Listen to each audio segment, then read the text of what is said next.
अब जो प्रधानमंत्री की वक्तव्य है उससे उस पर भी वार प्रहार लगातार जारी है। मध्य प्रदेश में फिर से जो लिस्ट है उम्मीदवारों की वो 39 लिस्ट जारी कर दी गई है। मैं चाहूंगी स्क्रीन पर वो दिखाया जाए जो 39 उम्मीदवारों की लिस्ट जारी कर दी है। फिर उसके बाद मध्य प्रदेश और तमाम राज्यों पर हो रहे चुनाव पर चर्चा करेंगे।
अब तरह तरह के कयास लगाए जा रहे हैं। बीजेपी ने 39 उम्मीदवारों की दूसरी लिस्ट जो है जारी कर दी है और उसमें तीन तीन केंद्रीय मंत्री शामिल हैं।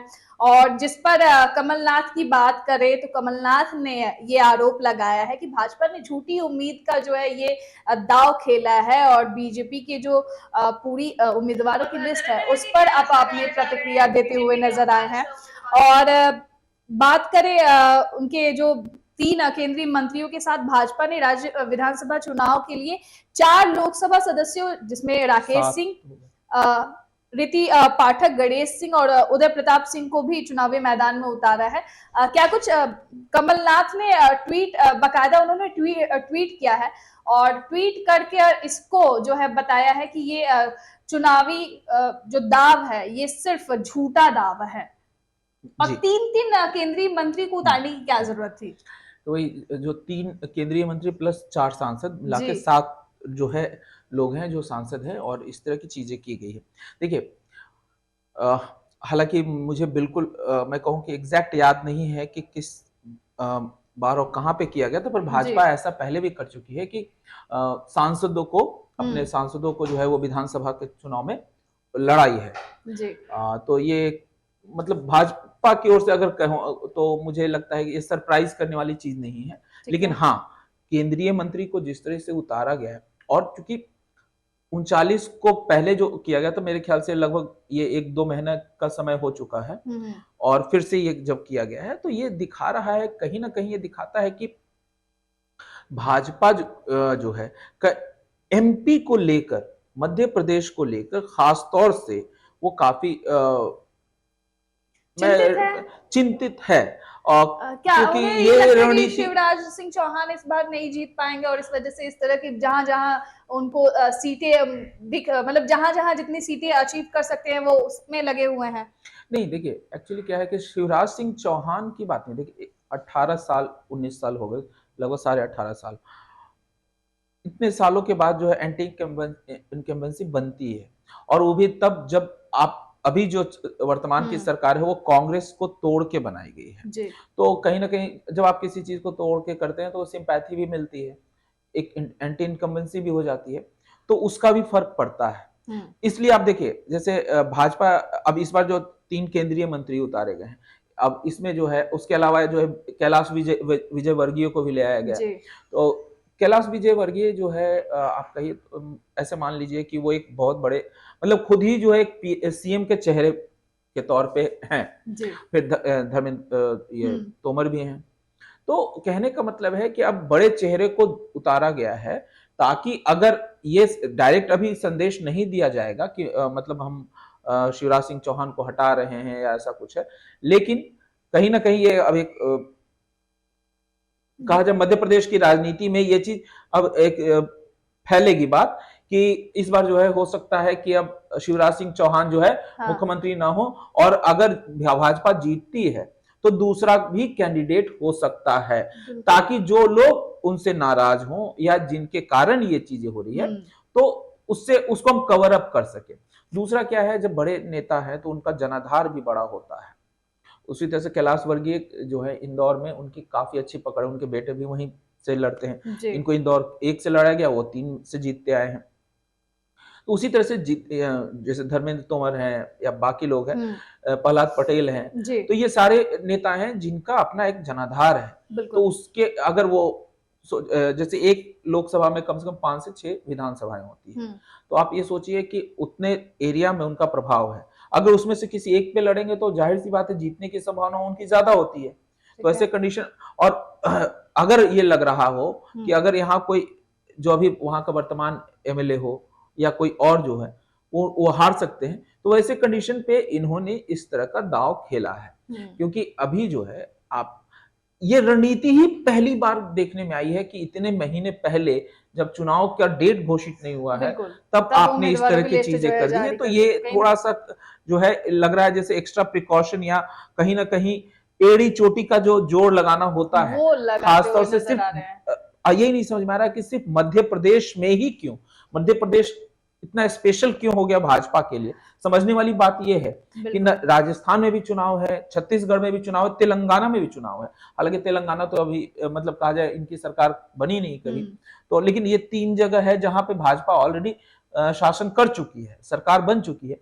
और इन 3 जगह जब एक जैसा है, तो वैसे में सिर्फ एक जगह का ये स्पेशल ट्रीटमेंट क्यों हो रहा है, ये सबके मन में है। और यही जताता है कि मतलब अगर कहा जाए तो कि कहीं ना कहीं भाजपा जो है मध्य प्रदेश में संशय है कि हार और जीत का है। बिल्कुल। और इसी वजह से ये सारी जो उनकी तैयारी है भाजपा की, वो दिखती हुई नजर आ रही है। और ये उम्मीदवारों की दूसरी लिस्ट है, और ये लिस्ट जारी करने के बाद नरेंद्र तोमर ने भी अपनी प्रतिक्रिया दी है। क्या कुछ नरेंद्र तोमर ने कहा है, एक नजर उनके बातों पर भी।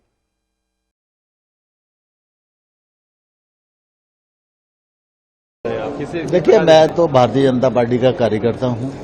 पार्टी ने मुझको पार्षद का चुनाव लड़ाया, विधानसभा का लड़ाया, राज्यसभा का लड़ाया, लोकसभा का लड़ाया। पार्टी को लगता है कि मुझे विधानसभा का चुनाव लड़ना चाहिए, तो पार्टी का आदेश सिरोधार्य है। हम लोग तो कार्यकर्ता हैं, पार्टी जो आदेश देती है उस काम को करते हैं। लेकिन सर कांग्रेस, देखिए, मैं तो भारतीय जनता पार्टी का कार्यकर्ता हूं।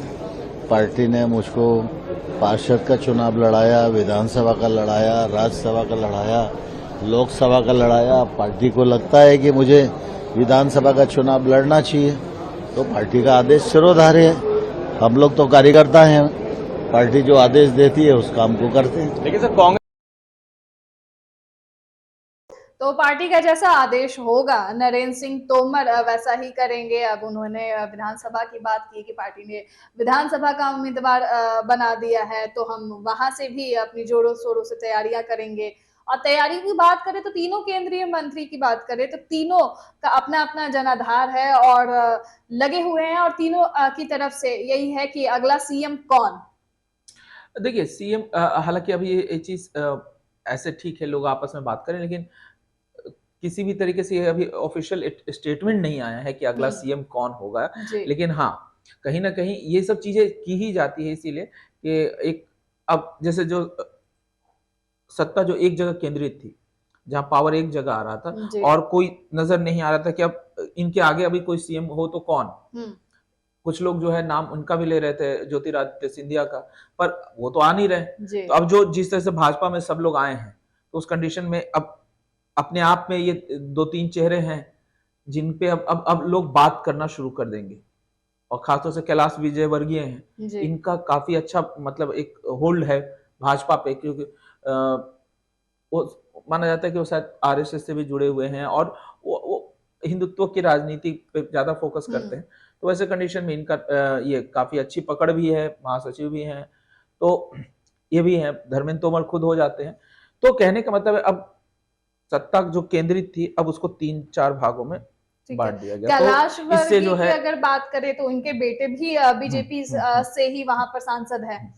तो क्या बीजेपी एक ही अगर परिवार की बात करें, क्योंकि जिस तरह से बीजेपी टिकट का वितरण करती है, तो उसमें एक ही परिवार से दो लोगों का एक साथ सत्ता में होना, ये इनके बेटे नहीं, के ऐसा कुछ नहीं है, अगर ऐसा सत्ता में होना कोई बात नहीं है। जी अगर आप देखेंगे तो राजनाथ सिंह और उनके बेटे हम्म हैं, हम्म, हालांकि एक एमपी है, एक एमएलए है, जी तो इस तरह से यहाँ अगर होता है तो दोनों एमएलए होंगे। लेकिन भाजपा मतलब कहना अभी बड़ा मुश्किल है कि वो एक की टिकट काटेगी कि नहीं काटेगी, वो कुछ भी कर सकती है। तो हालांकि अगर पूरे इंदौर की अगर टिकट की घोषणा हो जाती तो कहा जा सकता था, पर अभी सिर्फ कुछ ही टिकटों की बात हुई है। अभी जहां से उनके बेटे चुनाव लड़ते हैं, जी इंदौर 3 से, तो वहां के तो टिकट किसी और को दिए नहीं गए हैं, हम्म क्योंकि अभी वहां वर्तमान एमएलए वही है। तो मुझे लगता है ऐसे, हालांकि ये चीजें चर्चा में तो है कि भाजपा जो ये है एक ही परिवार के दो लोगों को टिकट नहीं देती है, लेकिन ऐसे बहुत सारे एग्जाम्पल्स पड़े हैं जहां पे है। तो इसलिए अभी कहना मुश्किल है क्या हो सकता है। पर सबसे बड़ी चीज जो है कि इस तरह की रणनीति आखिर भाजपा दिखा के संदेश क्या देना चाहती है। देखिए, एक होता है कि अगर साइलेंटली करते कि हम बता देते थे लेकिन घोषित नहीं करते, तब तो समझ में आता कि चोरी छुपे कर रहे हैं जी और हम रणनीति। लेकिन देखिए, भाजपा को एक चीज के लिए तो जाना जाता है कि ये कोई भी काम बड़े साइलेंटली तरीके से कर लेती है, मीडिया से अपनी बातों को छुपा भी लेती है। जिस बात को उसे बताना होता है सिर्फ उतना ही नहीं बताती है। जी कई बार ऐसा चीज देखा गया है। हम्म, वैसे कंडीशन में मुझे एक चीज नहीं समझ में आ रहा है कि अगर मध्य प्रदेश में इस तरह की राजनीति करनी थी कि 39 का निकाला, फिर 39 का निकाला, इतने केंद्रीय मंत्री डाल दिए, तो इतना पहले बताने का मतलब क्या है? क्योंकि आपने मीडिया में बता दिया। अगर इस चीज को साइलेंटली आप कर रहे होते, मीडिया में अगर ये जानकारी नहीं होती, तो अपना सब काम करते। बिल्कुल लेकिन जिस तरह से बताया गया, तो जनता को भी पता चला कि भाई अब हमारे यहाँ का टिकट इनको मिला है, तो अब वो काम करेंगे। तो एक तो पब्लिक को भी पता, लेकिन मीडिया को भी पता चल गया, लेकिन अब अपोजिशन को भी पता है, मीडिया को पता। तो अब सबका आकलन जो है तो यही जा रहा है कि ऐसा रणनीति अपनाया ही क्यों गया। जिस तरह से अभी आपने शिवराज सिंह चौहान के बारे में भी हम्म, कहा हम्म। कि हो सकता है कि वो इस बार ना जीते, ना सीएम बने। देखिए, एक्चुअली एक कारण है कि 18 साल से कहा जाए तो सीएम शिवराज सिंह चौहान जी बनते आ रहे हैं। पिछली बार जब चुनाव हुआ था तभी जब मध्य प्रदेश में भाजपा हारी थी, तो उनको कहा गया कि आप जो है केंद्र में आइए, केंद्र में आइए। उससे पहले भी उन पे था कि अब आप 3 बार जो है यहाँ रह चुके हैं, तो अब आपको केंद्र की राजनीति करनी चाहिए, ना कि अब मध्य प्रदेश की। तो ठीक है लेकिन उनका कहना है कि मैं मध्य प्रदेश में रहना चाहता, मैं दिल्ली नहीं जाना चाहता, मैं दिल्ली नहीं जाना चाहता। इसलिए हारने के बाद जब उनको कहा, ऑफर भी हुआ कि आप दिल्ली आ जाइए, तो उन्होंने कहा कि नहीं।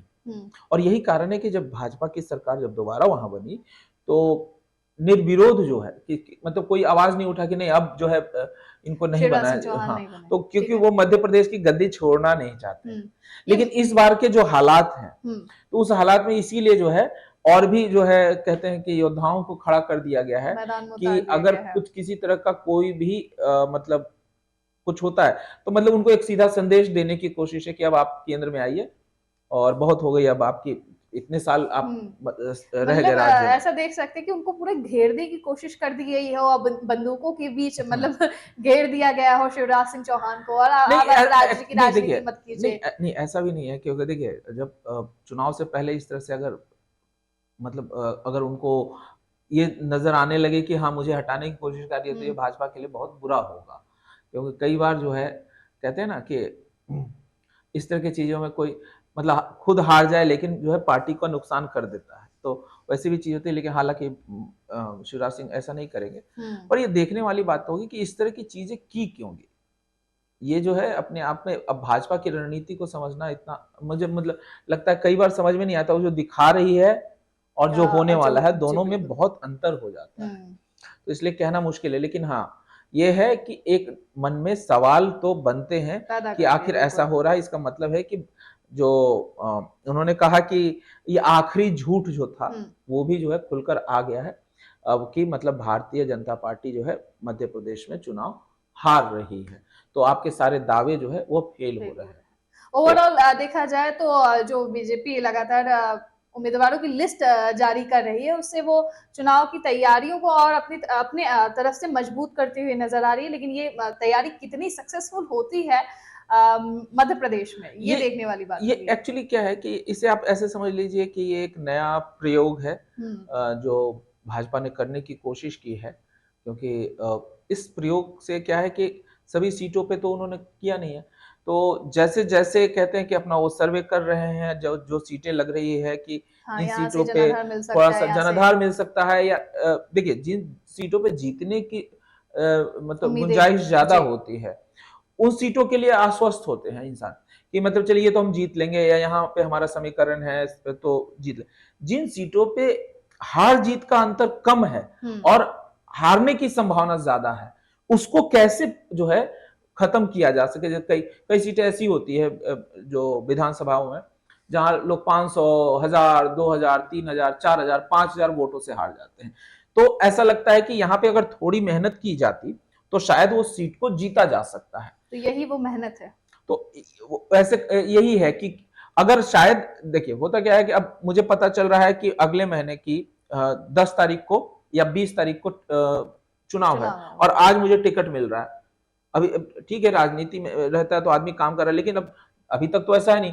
अब वैसे पे जब मुझे टिकट मिला तो ये 1 महीने में मैं कितने लोगों के पास जाऊंगा, अपनी बातों को कैसे रखूंगा, बिल्कुल। तो ये एक बड़ी चीज होती है। लेकिन अब जब इतना समय मिला है, वो प्रत्येक व्यक्ति से मिल सकता है, हर तरह के काम कर सकता है। हाँ। और आप देखेंगे कि जो 39 सीटें हैं, हालांकि हम तो गए नहीं, लेकिन जिनको भी टिकट मिली है वो लोग ग्राउंड लेवल पे जाके, हालांकि वो कोई रैलियां नहीं कर रहे हैं, लेकिन ग्राउंड लेवल पे जाके वो जो है जो वोटर हैं उनके बीच जा रहे हैं, बनाने की कोशिश कर रहे हैं। तो इसलिए किया गया है। तो ये देखने वाली चीज होगी कि इसका रिजल्ट क्या आता है। बिल्कुल, ये भाजपा का प्रयोग कितना सक्सेसफुल होता है, ये आने वाले दिनों में पता होगा।